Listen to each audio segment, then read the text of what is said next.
Hi, I'm Carolyn Gardner, and I want to talk a little bit about the history and the preamble. It was long, long ago, back in 1908, before any of you all were even born, that a group of good men formed the National Association of Real Estate Boards, later to become known as the National Association of Realtors. And 5 years later, in 1913, these same leaders adopted a code of conduct committed to integrity and fair dealing. Initially, the code was voluntary, but beginning in 1924, compliance with the Code of Ethics has been a condition of membership for all realtors. You can be very proud that the Realtor organization was the second business group after the learned professions of law, medicine, and engineering to adopt rules of conduct for its profession. Prior to that time, real estate was wild. Real estate agents were called peddlers. They rode on horseback. There were a lot of get-rich-quick schemes going around the country.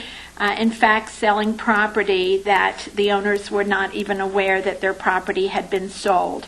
Not only was it a time of caveat emptor, let the buyer beware, but let the buyer be damned. The first paragraph of this historical code for real estate practice established the tone for the 23 separate ethical obligations which followed, and for all subsequent versions of our Code of Ethics. Let me read you what those words said. It said the real estate agent should be absolutely honest, truthful, faithful, and efficient. He should bear in mind that he is an employee, that his client is his employer, and is entitled to the best service the real estate person can give. His information, talents, time, service, loyalty, confidence, and fidelity.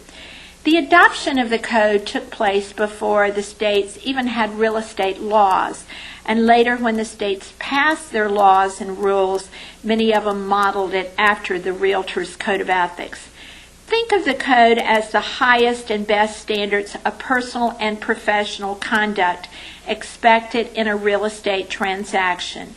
The code applies to a member acting as a principal, buying and selling on their own, as well as all specialties: residential, commercial, property management, investment, appraising, and other areas of practice.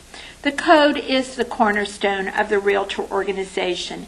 Members and the public want to work with others who share their high ethical standards.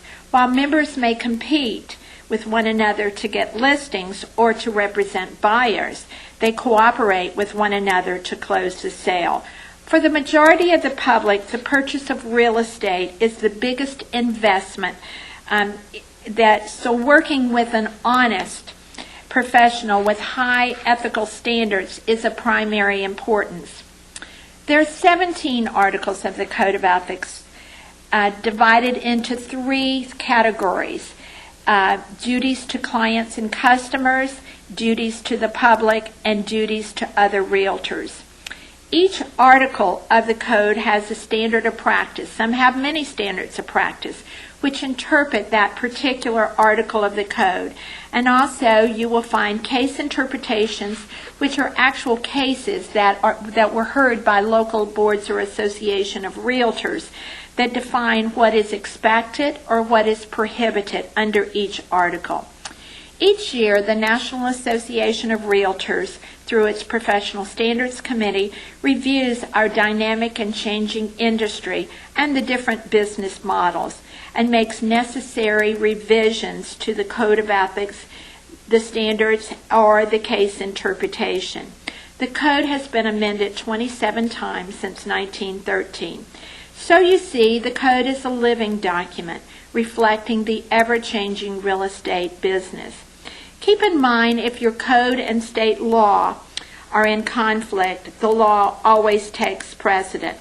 If you would like to learn more about the Code of Ethics than you hear on the video today, you can pick up a copy of the Code of Ethics from your local board or association, or from the National Association of Realtors website.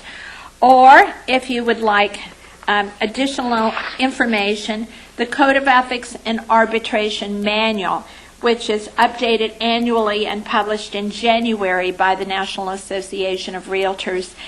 It's usually available to you at your local association, or you can read it online.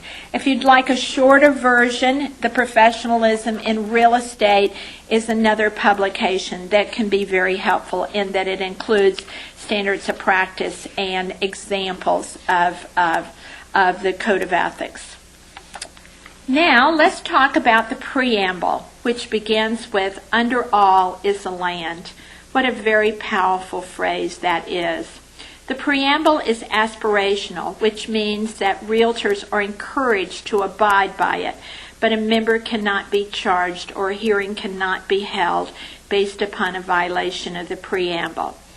Some of the principles of the preamble urge you to be informed, to share your expertise with your fellow realtors, to urge exclusive listings from your seller, to not attempt to gain any unfair advantage over other realtors, to not make unsolicited comments about other realtors, and most importantly, the preamble is the golden rule: do unto others as you would have them do unto you.